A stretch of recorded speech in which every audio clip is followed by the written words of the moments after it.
Es un gusto darles la bienvenida a nombre de Palestra Editores a la presentación de nuestra más reciente publicación, La justicia como profesión, del jurista y expresidente de la Corte Constitucional Italiana, Gustavo Zagrebelsky. Hoy nos acompañan en el panel el doctor Marcial Rubio Correa, doctor en Derecho por la Pontificia Universidad Católica del Perú, es rector de dicha casa de estudios y exministro de Educación; la doctora Emilia Bustamante Ollague, jueza suprema titular de la Corte Suprema de Justicia, investigadora y docente universitaria; el doctor Juan Monroy Gálvez, abogado especialista en Derecho Procesal y profesor ordinario asociado de la Facultad de Derecho de la Pontificia Universidad Católica del Perú; y nuestro director Pedro Grandes Castro, docente principal en las Facultades de Derecho de la Universidad Nacional Mayor de San Marcos y Pontificia Universidad Católica del Perú, a quien dejo en el uso de la palabra. Adelante, doctor. Muy buenas tardes con todos los que nos visitan esta tarde aquí en la feria y también con quienes nos siguen a través de nuestras redes sociales. Muchas gracias a nuestro panel, a los profesores Marcial Rubio, la doctora Emilia Bustamante y al profesor Juan Monroy por su presencia esta tarde. Si fuera un auditorio de solo juristas y abogados, probablemente no sea necesario decir nada sobre el autor de quien vamos a presentar uno de sus muchos libros que se han publicado y que se han difundido en lengua castellana. Pero como el auditorio es diverso, entonces diré algo sobre el autor, ¿no? Hace poco nosotros, casi en simultáneo con el libro que ahora vamos a escuchar los comentarios de nuestro panel, casi en simultáneo se publicó también un libro con el título Tiempos difíciles para la Constitución. Y con ocasión de ese libro, el profesor español Javier García Roca hizo una presentación del autor, ¿no? Pero no solamente por eso, sino porque ya antes hemos leído y hemos conocido de su importancia. Tal vez valga aquí recoger algunos de sus planteamientos, ¿no? Este es un profesor italiano, pero de origen ruso, que pues con ocasión del libro, diríamos, se ha desenvuelto en todas las áreas de lo que es el ejercicio de la abogacía, ¿no? Él cuenta en alguna entrevista que ha hecho informes como abogado, ha sido abogado, ha sido profesor, es su carrera principal, profesor universitario, filósofo, ¿no? Juez de la Corte Constitucional Italiana y presidente, y luego de que ha terminado su periodo, lo han reconocido como presidente emérito de la Corte Constitucional Italiana. Entre los estudiantes de Derecho, los juristas del mundo, hay un libro que ha circulado mucho en América Latina y con mucha difusión, incluso yo diría más en América que en Europa, tiene una recepción amplia, un libro con el que se hizo muy conocido. Este libro se titula El Derecho Dúctil y transmite bien la idea que él tiene del derecho, ¿no? El derecho no es un sistema de normas cerradas, sino más bien el derecho es casi una invitación a argumentar, ¿no? Él dice que en los estados constitucionales, fundamentalmente el derecho es un sistema de principios y de valores, y que las constituciones son el punto de partida para comprender ese sistema de valores y de principios.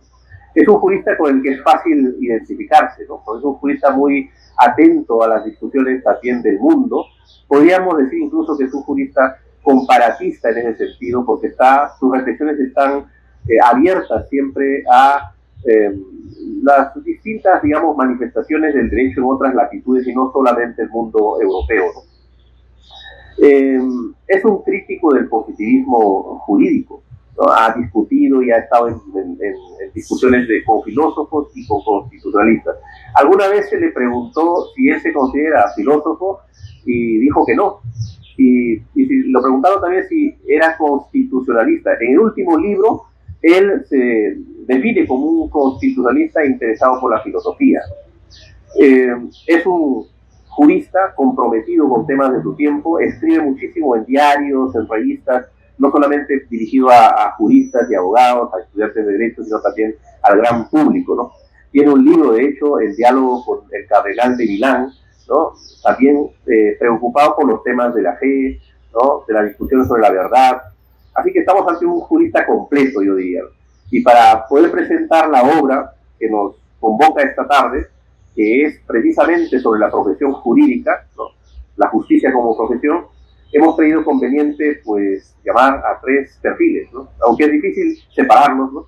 Lo que es un profesor, un juez, en este caso una jueza, y un abogado, que además es un abogado litigante, pero además un jurista importantísimo entre nosotros, el profesor Juan Monroy. Les dejo con el uso de la palabra a ellos y se enterarán más de qué va el libro. Muchas gracias por su presencia de nuevo.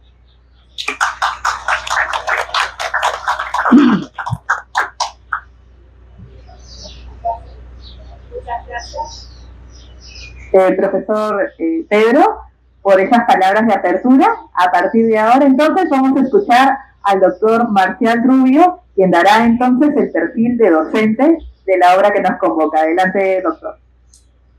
Muchas gracias, estimada colega, estimados colegas, señorita que nos presenta, señoras y señores, buenas noches. Voy a presentar un libro que habla del derecho y entonces trata diversas materias institucionales del derecho.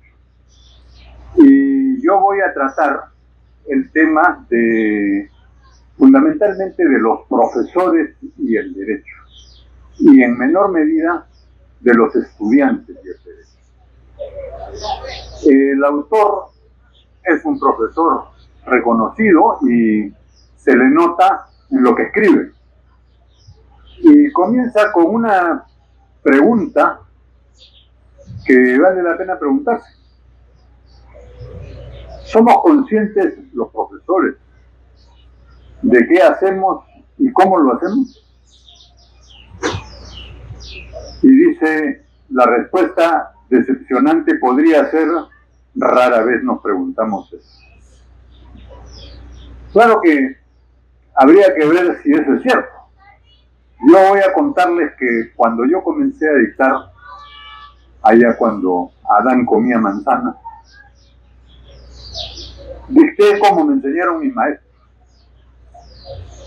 Y poco a poco, con unos cambios que hubo en mi facultad de Derecho, comencé a cuestionar esa enseñanza y pasé a otra, que mis alumnos dicen no es muy frecuente. Bueno, entonces, si esta historia es cierta, es verdad que los profesores no reflexionamos mucho sobre qué hacemos. Yo debo decirle que no me di cuenta allí mismo. Me pasó mucho tiempo antes de que yo pudiera, en mi historia personal, cambiar algunas cosas. Pero vale la pena que si somos profesores, nos preguntamos si está bien cómo lo hacemos. Y cómo lo hacemos metodológicamente, no qué bien lo hacemos o qué mal lo hacemos, no, sino metodológicamente. Y si somos estudiantes, que podemos ser estudiantes de pregrado o de posgrado o de postgrado, que ahora se estudia toda la vida en todos los niveles, podríamos preguntarnos si nuestros profesores lo hacen y cómo lo hacen y si lo piensan. Y deberíamos hacer una discusión social, universitaria y de política educativa sobre cómo se debe enseñar. Eso es lo que plantea nuestro autor. Y entonces comienza diciendo que el profesor que trasciende es muy importante en nuestra vida. En 8 minutos o 9 minutos no se puede pues pintar todo el cuadro, se puede hacer unos brochazos. Y entonces yo les preguntaría a ustedes, ¿ustedes recuerdan algún profesor o alguna profesora que impactó en su vida, que ahora que ya son mayores de edad, todavía la o lo recuerdan? Ya. Ese supo cómo enseñar. Y entonces, o esa. Y entonces, ese tal vez, o esa, sí se preguntó y buscó la respuesta, porque la respuesta no está, no es una piedra que hay que desenterrar de la arena, es algo que hay que buscar y construir, según cada materia, según cada especialidad, según cada curso y según cada clase. Bueno, esta es la primera reflexión que nos hace este profesor y en este libro. A quien es profesor le dice: si usted quiere enseñar para ponerlo en su tarjeta profesional y cobrar más caro, está maltratando la labor educativa. No lo haga. Podríamos decir, si nosotros encontramos un profesor que hace eso, digámoselo. Y exijámosle que enseñe por enseñar y no enseñe por tener más méritos fuera de la enseñanza. Todo esto es lo que dice Zagradlevsky. Yo estoy de acuerdo con prácticamente todo, pero es lo que dice él. Yo estoy presentando un libro y no dando mi opinión. Para eso tengo unas citas, son las que estoy leyendo. Tampoco es bueno, esto lo sabe todo el mundo, estar desactualizado. Ese profesor que va y Zagradlevsky pone una historia ahí en el libro. Dice: yo conocí a un viejo profesor muy notorio, tiene 80 años, 81 me dice con perfección Pedro, de tal manera que estudió hace 60 años, más o menos en la época en que yo estudié, por ahí por los años 70. Y dice que el año 1960 iba con sus notas de clase escritas en una página que tenía membrete del fascismo. Es decir, dictaba clase con cosas que había escrito hacía 30 años, ¿no? ¿Y de dónde venían? Encima del fascismo, por lo menos de la época del fascismo, que fue una época jurídicamente muy compleja, de la cual él también trata, especialmente haciendo un análisis crítico de Carl Schmitt, a quien nosotros tenemos por un gran teórico, y fue un gran teórico, pero fue un gran nazi también, ¿sí? Y él lo delata. Yo no lo sabía. Bueno, sí lo sabía, pero no con la exactitud como la que él lo describe en el libro. Le dedica unas cuantas páginas. El abogado dice, y esto es muy importante, tener ciencia juris y prudencia juris. Es decir, debe enseñar la teoría y debe enseñar el ejercicio. Porque en un 90% forma abogados que serán como mis dos distinguidísimas colegas, de derecho, juez o jueza y abogado o abogada. ¿Sí? Y todos ellos tienen que saber cómo se hacen las cosas. Nosotros también.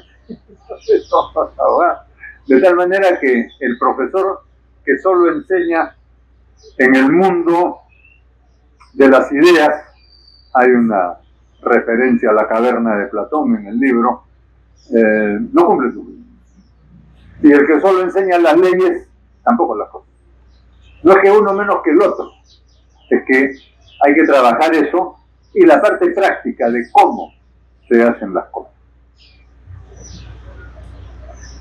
Yo a veces tengo alumnos míos que han pasado ya buenos años y me vienen y me preguntan sobre un cierto problema, por ejemplo, de contrato, que yo sí puedo responder. Uno de procesal lo pueden responder ellos, ¿no? Pero de contrato sí. Y le digo, ¿pero tú nunca has visto un contrato? ¿Cuántos cursos de contrato hay dos? ¿Sabes si un contrato? No he visto un contrato. Hay ciencia juris, pero no prudencia juris, ¿no? A eso se refiere. Y tiene que haber las dos cosas. Hay que enseñar no solamente cosas prácticas, hay que enseñar los conceptos. O sea, no hay que vivir en el mundo de los conceptos, pero no se puede negar los conceptos. Entonces, dice él, la dogmática es esencial. La dogmática es el conocimiento y profundización de los conceptos, como la propiedad, como la legítima defensa, o como la proporcionalidad, un principio que se escabulle tanto en la jurisprudencia constitucional. Hay que precisarlo, hay que tomar la costumbre, pero no hay que hacerse esclavo de ello. Una apreciación muy interesante que es complementaria a la ciencia y a la prudencia. Es necesaria, dice, una referencia a la interdisciplinaridad y a la cultura. Y eso es muy importante porque los abogados trabajamos sobre todas las cosas de la vida. ¿Qué cosas no verá nuestra querida jueza aquí presente en su ejercicio? Todo lo bueno y lo malo de la tierra y de los seres humanos, ¿no? Y tiene que juzgarlo, ¿sí? Mandarlo a la cárcel o declararlo libre, y eso todos sus colegas jueces, y defendemos todos los abogados. Entonces, tenemos que tener una idea global de las diversas disciplinas. Este libro, para concluir, es un libro culto y muy entretenido. Yo les recomiendo su lectura. Trata de la problemática de la profesión y de la enseñanza del derecho. Y trata de sus símbolos. Y concluyo con lo siguiente. Di la diosa de la justicia, que todos conocemos, que es la diosa de la verdad, ¿verdad? Tiene pues una espada, tiene una balanza, y enseña la rodilla. Cosa que yo no había notado. Y ¿por qué creen que enseña la rodilla? Aquí dice. Muchas gracias.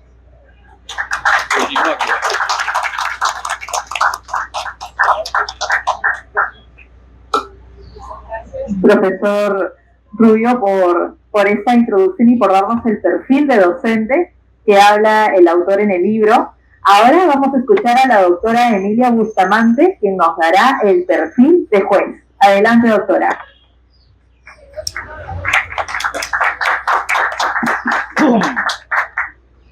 Muchas gracias por la presentación y muchas gracias a Pedro Grandes por considerarnos acá como miembro del panel de esta discusión. Un saludo afectuoso a mi maestro Marcial Rubio Correa, que lo veo de vez en cuando, y obviamente también a mi distinguido colega, el doctor Juan Monroy Gálvez, que no lo veo usualmente. Un saludo al público presente. Veo acá en el auditorio a mi distinguido colega magistrado también.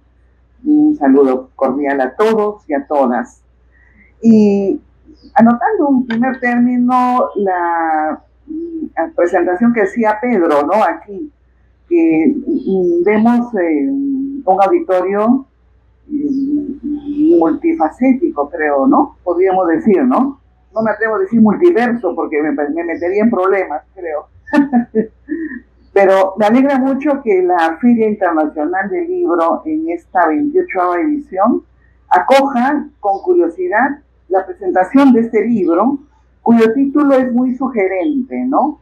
La justicia como profesión. Y siempre, no sé, coincido en todas las oportunidades que he apreciado las obras que edita Palestra, y no es por pasarle la mano a Pedro, ¿no? Pero tiene un buen ojo avisor cuando escoge una obra que la va a editar en Palestra. Y eso es muy importante, porque está pensando en nutrirnos, en acercarnos a obras que tienen un mensaje. Y eso es importante. Y en relación a Gustavo Zagrebelsky, ¿no? Se puede ver en las redes sociales que este señor tiene una vasta experiencia de casi 10 años como juez de la Corte Constitucional Italiana, ¿no? Y en la presentación que nos daba Pedro, nos daba un alcance que creo que es meritorio resaltar. Zagrebelsky, siendo un jurista, hace un libro no para juristas enteramente, sino pensando en todos, inclusive en el ciudadano, en el estudiante, en aquella persona que le interesa saber de qué trata la justicia, a qué se dedican las personas que están vinculadas con la justicia, ya sea como profesores, como abogados, litigantes, como jueces, o como cualquier ciudadano que quiere conocer lo que es la justicia. Por eso creo que esta obra está dedicada para todos nosotros, seamos operadores jurídicos o no lo seamos, porque tiene un lenguaje, ¿no? Una descripción inclusive de los símbolos que vinculan a la justicia y una narrativa muy fluida, histórica, que acerca a la justicia. No vemos el derecho como algo técnico jurídico, sino que lo podemos leer, lo podemos apreciar. Y en esa medida yo resalto esta obra de Zagrebelsky. Me parece importante poner a disposición de nosotros los peruanos y de la comunidad hispanoamericana esta obra. Y entrando al tema, porque el tiempo también nos arrecia, recordaba mis clases de introducción al derecho, ¿no? Y los métodos de interpretación jurídica, cuando veo acá las diversas tipologías de características o cualidades del juez, tal como nos presenta Gustavo Zagrebelsky, ¿no? Habla del juez y su labor como juzgador y cómo tiene que ubicarse dentro de diversos tipos de jueces. Un juez boca de la ley, ¿no? Un juez que va a interpretar la norma y la va a resolver tal cual, porque es lo más objetivo, lo más seguro, lo más concreto y lo que también nos va a dar un afianzamiento como juez. Y ahí ve el punto de lo que anunciaba Pedro, ¿no? De que la ubicación de la ideología del autor es importante porque él promueve la aplicación e interpretación de los derechos constitucionales. Y cuando uno va a aplicar y dilucidar temas de derecho constitucional desde una perspectiva, no puede aplicar una visión boca de la ley, porque tiene que interpretar los principios jurídicos que inspiran una constitución, tiene que interpretar cuál es la solución más adecuada para un problema de ámbito constitucional. Entonces, a esta clasificación que nos presenta en un lenguaje bastante sencillo, asequible a cualquier lector, podemos encontrar una tipología del juez técnico, que es el juez que aplica la ley y que resuelve y es confortable con este marco jurídico. El juez político, no en el sentido que hace política, sino en el sentido que busca desarrollar una decisión en un órgano colegiado, y a esto también es un tema característico de la obra. Zagrebelsky, como jurista de un tribunal, perteneció a un tribunal en el cual resolvía con jueces pares, igual como yo resuelvo en la Corte Suprema con 5 jueces en una sala suprema. ¿Y cuál es, digamos, la perspectiva del juez político? No es el que va a hacer una campaña política, por cierto, sino de alguien que va a consensuar con su colegiado. Es algo de lo cual hemos estado partícipes en mi actividad judicial, la puedo decir a título de protagonista, ¿no?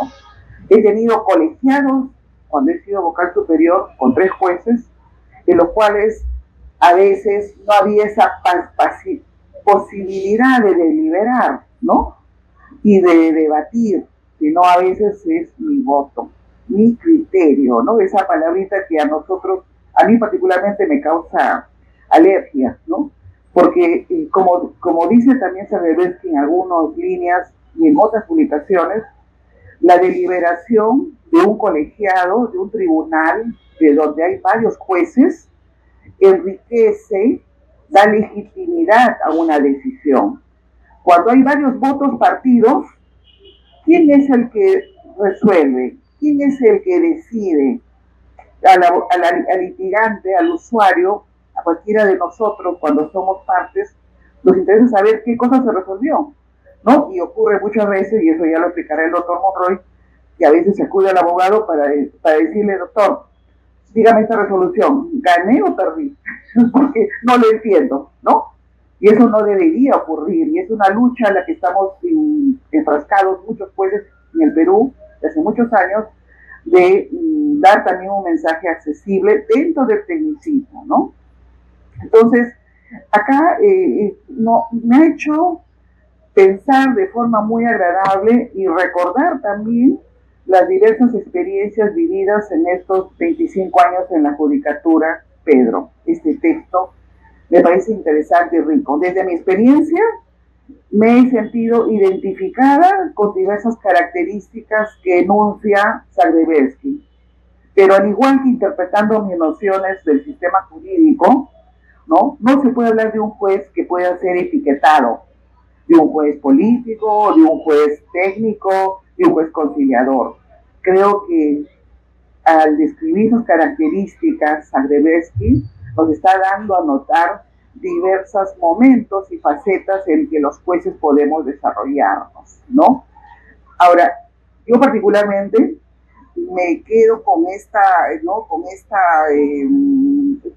ejemplo que da, ¿no? Del juez que tiene que tomar una decisión, que tiene que hacerlo y que inclusive tiene que ser valiente frente al resto, ¿no? Narra el caso de la excavación de las cavernas, ¿no? Y cómo un grupo de personas tuvo que sobrevivir y, bueno, decidir comerse a una de las personas para poder vivir el resto, ¿no? Y cómo decidió este juez absolver a los imputados porque analizó el conflicto que tuvo que enfrentar este grupo de personas, ¿no? Algo así como también lo que pasó en el avión de Chile, en la cordillera, que tuvieron que decidir para sobrevivir, ¿no?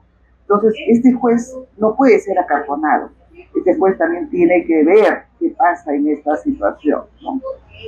Y no quiero contarles toda la historia de los jueces de Zagrebelsky porque obviamente ya no podríamos vender estos libros, ¿no? Obvio.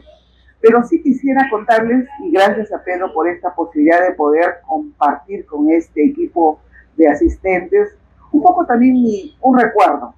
Bueno, tengo miles de recuerdos, ¿no? Pero siempre cuando damos clases los abogados, decimos que los jueces tienen que reconstruir los hechos para poder resolver un problema, ¿no? ¿Cuál es la demanda? ¿Qué es lo que se peticiona? Es corto, para no quitar el tiempo que también requiere nuestro distinguido doctor Monroy. Yo recuerdo un caso que vi de amparo, ¿no? De una familia, de un cabo soldado que había defendido al Perú en esos conflictos con Ecuador, ¿no? En la selva, y que en esos conflictos tuvo un ataque y murió, ¿no? La familia, sí, voy a cortar. La familia tuvo que transitar lo que toda familia pobre, ¿no? Y que desconoce el derecho tiene que hacer en la selva. Ir cuartel por cuartel para saber dónde había fallecido el cabo, que era su hijo.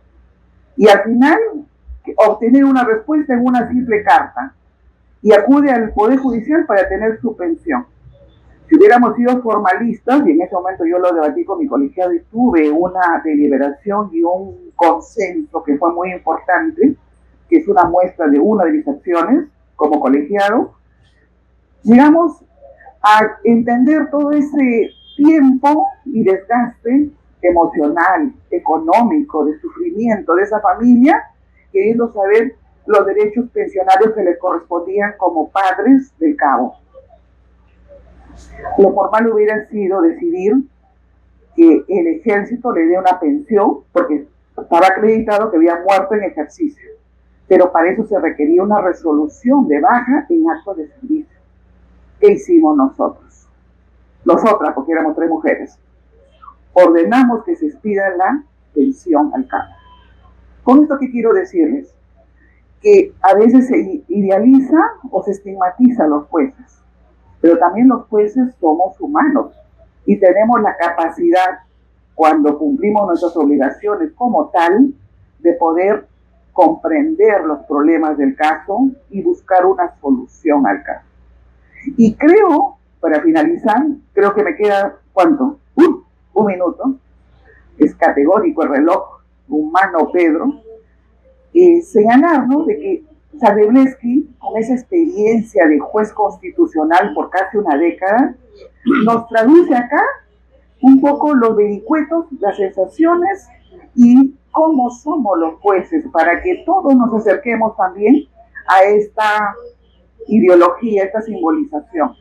Ahora mismo, cuando venía acá, dejé el Palacio de Justicia y se está armando todo un toldo, ¿no? Un toldo alto, inclusive hay que subir medio metro sobre el piso, porque se nos coloca todos en unos cetros rojos el día del juez para celebrar, porque somos divinos. Pero somos divinos, no debemos serlo porque nos creemos divinos, sino porque tenemos una obligación con la sociedad.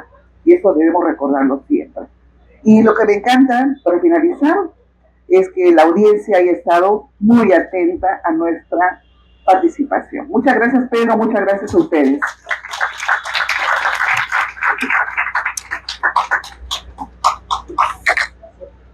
Muchas gracias, doctora Bustamante, por esas palabras y por darnos el perfil de juez. Y ahora vamos a escuchar al profesor Juan Monroy, que nos dará el perfil de abogado. Adelante. Buenas noches, muchas gracias.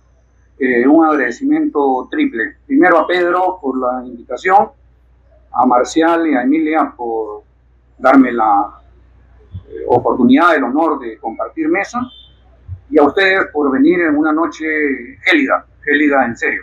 Y eso es un mérito, eso hay que agradecer. En segundo lugar, tengo una gran ventaja, porque lo bueno ya se dijo, así que cualquier barbaridad que a mí me corresponda, considérenla así, un complemento sin la mayor importancia. Yo creo que cualquier autor de obras científicas, sean jurídicas o no, por lo menos yo los clasificaría en dos grupos. Aquellos que tienen un gran conocimiento de su tema, ese es un grupo, y los otros, los que además de tener un gran conocimiento, tienen imaginación. Como es obvio, estos segundos son los mejores, y son muy pocos, son muy pocos. En derecho, peor, van con la cantaleta de la ley, y entonces es bien difícil encontrar algo que valga la pena. Bueno, Zagrebelsky, sin duda, está largamente en este segundo grupo. Como es evidente, yo no voy a sintetizar el libro, porque la gracia es que ustedes lo compren y luego lo lean. Para eso es que indirectamente nos han traído.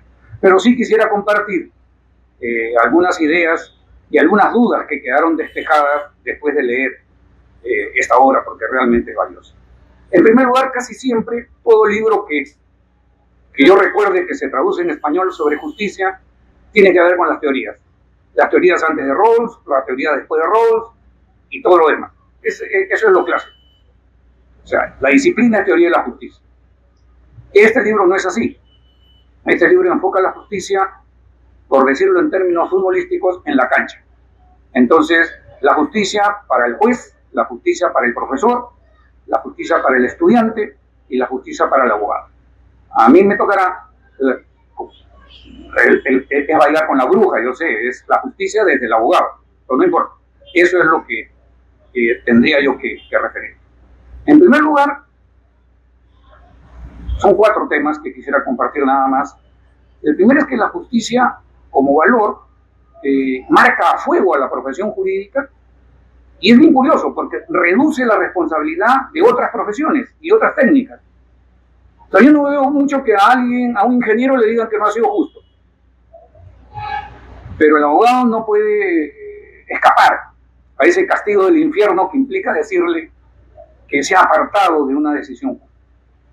Y yo creo que esto ocurre sustancialmente por una desviación histórica. En Roma habían 2 conceptos: el jus, que es el derecho, y el justum, que era el valor. El valor estaba incorporado al derecho, estaban unidos.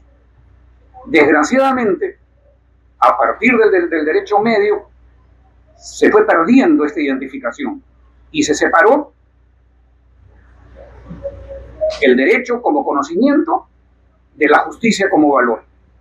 Y es por eso que ustedes en español dicen derecho, en inglés dicen right, en alemán dicen recht, dicen direito, si es en portugués, o diritto. Pero se refieren a la ciencia, se refieren al saber. Quiere decir que nosotros hemos despejado la cancha irresponsablemente, porque el justum estaba pegadito, pero con el tiempo nos hemos apartado, y después me imagino que cuando alguien va a resolver un caso, o para mí cuando voy a decidir si es que recibo o no un cliente, me cuesta un poco reflexionar en torno a si lo que estoy haciendo es un acto justo o no al decirle que no puedo llevarlo, porque está separado, parece que es un acto no jurídico el que estoy haciendo. Es una separación que obviamente tiene su costo, porque lo que ha determinado es que a los abogados la comunidad o nos teme o nos desprecia. A veces le somos indiferentes, pero realmente muy poco. Eso es lo que ocurre. O sea, nuestra profesión está marcada a fuego con eso. Y nosotros o no somos conscientes de cómo nos perciben, o nos importa muy poco que esto esté pasando. Porque regularmente reincidimos en cosas terribles. Esa es la cuenta pendiente que tenemos los abogados a partir de nuestro ejercicio profesional y esta separación que ha ocurrido con el valor justicia. Un segundo tema tiene que ver con lo siguiente. Solo en los 2 últimos siglos el derecho se ha incorporado al poder. Antes de las organizaciones políticas, hasta antes de la Revolución Francesa, no requerían el derecho. Hoy día el derecho es un elemento absolutamente esencial para ejercer el poder. Y no hablo solamente del legislativo, desde el ejecutivo, desde cualquier perspectiva, el derecho está ahí militando para que las organizaciones en gobierno cumplan su proyecto. Y eso nos hace, obviamente, más responsables. Pero sobre todo, lo que nos impele es que ya no somos neutros. Automáticamente el derecho se incorpora al ejercicio del poder, ya no hay alternativa. O estamos con él, o estamos aparte de él. Entonces, la idea de que nos cobije desde la perspectiva del ejercicio del poder es una forma, lamentable, pero es una forma de hacer derecho. Lamentable porque regularmente se hace sin lealtad, sin justicia, sin honestidad, y pasa lo que está pasando. Entonces, ¿y por qué ha ocurrido esto? Porque desde mediados del siglo XIX nosotros vivimos una utopía democrática. Esta utopía democrática parte de una frase que aparentemente es muy sabia. Todo ciudadano de un Estado democrático puede elegir o ser elegido. Y entonces, en esa lógica, el derecho nos dice sí. La Constitución dice que tú votas y también por ti pueden votar. Lo que el derecho no nos dice es que si nosotros quisiéramos intentar ser elegidos, cosa que nos permite el derecho no nos dice, por ejemplo, que si queremos ser candidatos a congresistas, tenemos que tener publicidad. Y si tenemos que tener publicidad, tenemos que tener dinero. Y si no tenemos dinero, pero queremos ser congresistas, entonces nos tenemos que agenciar alguna alma buena, esto es ironía, ¿no? Alguna alma buena que nos financie. Y entonces con esa alma buena nos financia, este bobo o no se da cuenta, o es demasiado inteligente y como para darse cuenta que se está vendiendo, y se vende de la mejor manera, se entrega. Y eso es también nuestra responsabilidad. En nuestro Congreso, que sería la delicia para Zagrebelsky, más del 25% de sus miembros son abogados. O sea, ninguna profesión tiene tantos como los colegas, mis colegas. Y bueno, yo no voy a hablar del Congreso, no necesito hablar del Congreso. Ustedes lo conocen mejor que yo, ustedes lo sufren mejor que yo, y en consecuencia, si somos mayoría, significa que ese Congreso es una carga más que los abogados tenemos que soportar. Diré, para reconocerle al alma mater de Marcial y de Emilia, que de esos 37 colegas, solo uno es de su universidad. Pero como no hace el cambio, pues nada, tienen que sufrir la carga también de tenerlo. Es decir, somos unos perfectos inútiles. El tercer tema, que son 4, ya mismo acabo, antes de que este pata me anuncie lo de los 2 minutos, dice el profesor Zagrebelsky que donde está nuestra mayor deuda social como abogados es en el plano judicial. Y tiene la razón. Él dice, creo que no ha ejercido, ha hecho muchas cosas pero no ha ejercido. Dice que el abogado debe ser mediador. Y es bien difícil. ¿Saben por qué, amigos? Porque la realidad entra al derecho por el proceso. ¿Y qué entra al proceso? Entra una tragedia, entra, yo diría, lo peor, ¿no? Lo peor de la comunidad. Es decir, en un proceso se discute públicamente las vísceras de la comunidad. Ustedes saben lo que es litigar contra un hijo que está demandando desalojo a su madre. A mí me tocó 3 casos. Y claro, tienes que controlar tu náusea cuando estás en la audiencia. Pero eso pasa. Y porque hay un colega que lo asiste. Es terrible. Pero es muy fácil criticar al juez y al abogado de foro. Pero creo que debemos recordar, y eso no lo hace Skarbelski, que lo peor de la sociedad, la escoria de la sociedad, llega al proceso. En distintos planos. Porque se agarran la plata, por lo que fuese. Y en esa miseria, en ese lodo que hiede, hay que chapalear y salir invicto. Invicto es con honor, con tranquilidad, con la posibilidad de poder dormir, sin problema. Eso es el tercer tema. ¿Me pasas eso, por favor? Probablemente el profesor, el abogado más importante del derecho penal norteamericano, Clarence Darrow, tiene esta frase. Dice, para ser un eficaz abogado penalista, un letrado debe estar dispuesto a ser exigente, escandaloso, irreverente, blasfemo, pícaro, un renegado y una persona odiada, aislada y solitaria. Son pocos los que aman al portavoz de los despreciados y de los malditos. Yo no veo penal, no me estoy separando mucho del tema, pero es una descripción del mejor abogado penalista probablemente de la historia de los Estados Unidos. Skarbelski se hace una pregunta que la voy a describir a mi manera. Cuando un mafioso, cuando un violador o cuando un funcionario público que se ha devorado el presupuesto para un hospital de niños nos confiesa que ha cometido el acto, ¿lo aceptamos como cliente? Skarbelski dice, seguro que todos están diciendo, todo abogado va a decir sí porque tiene derecho a la defensa. Y él dice, obviamente eres un cínico, porque que todos tengan el derecho a la defensa no significa que tú tienes que defenderlo. Pues. Es obvio que la respuesta es otra. Él la da en el libro, pues no se la voy a decir.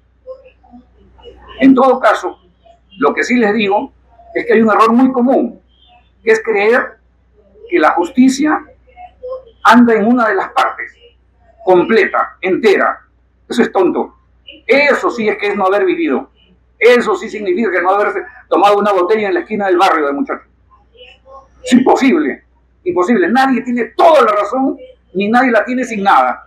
Igualito funciona la justicia. Así que por favor, desmitifiquemos el valor. Es vida, está entre nosotros. Todos los días alguna cuota de injusticia hacemos en lo que respondemos.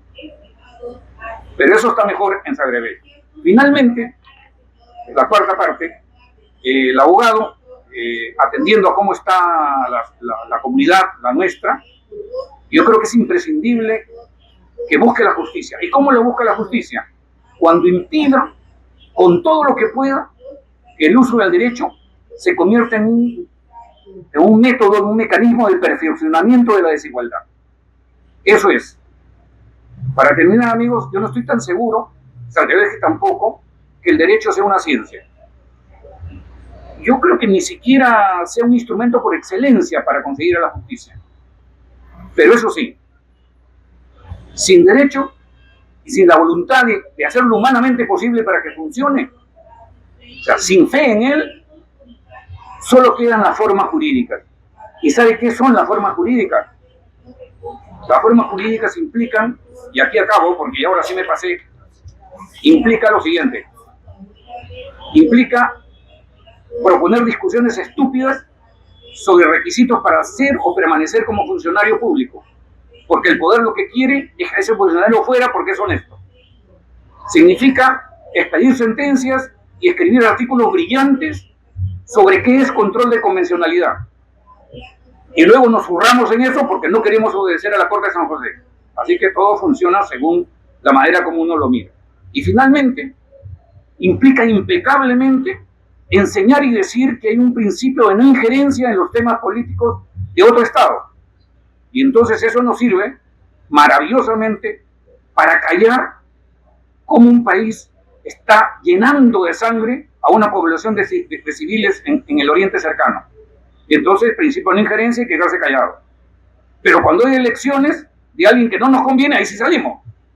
Esta es la manera más asquerosa de hacer derecho y de separarse de la justicia, se lo juro. Esa es la manera cínica de creer que esto se hace. Monseñor Romero, en una frase que a mí me gusta mucho repetirla: la justicia es como la serpiente, solo muerde a los descalzos. Eso no hay que olvidarlo. Gracias por el tiempo.